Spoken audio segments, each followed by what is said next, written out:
The whole story of what takes place with Boethius is rather deep and inspirational. He's accused, I believe, of treason. He loses his family, he loses all of his wealth, he loses all of his possessions, and is thrown inside of a prison to await execution. Wrongful execution. He's going through an understandably difficult time. It's in this state that Lady Sophia, Lady's philosophy, comes to him, this wisdom personified as this divine feminine figure, shining. He gives a very poetic description of her. She comes to him and gives him the medicine of wisdom.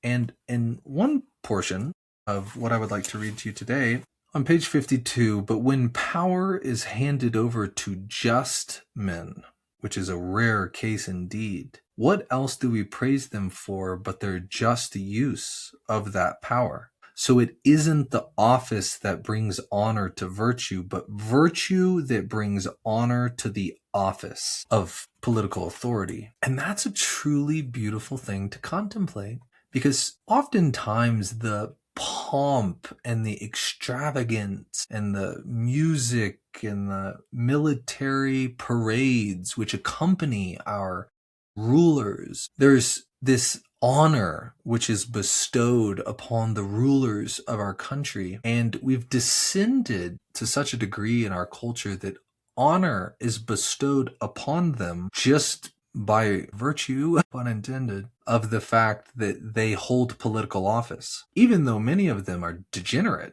completely degenerate individuals, financially corrupt, sexually immoral, very grotesque.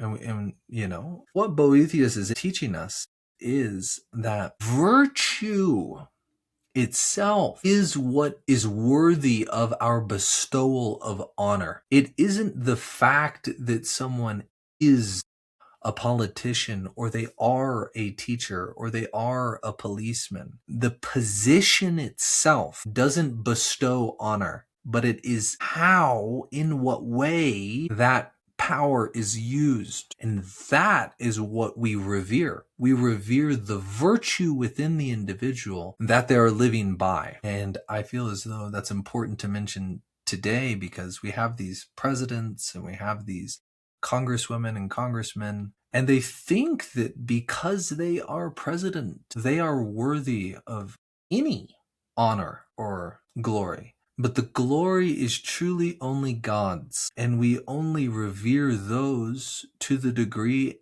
to which they are embodying God and revealing His spirit of goodness and virtue on this planet. And so don't just revere an authority figure because they are an authority figure. The only true authority is God, and they are only worthy of honor to the degree that they embody virtue. Shalom.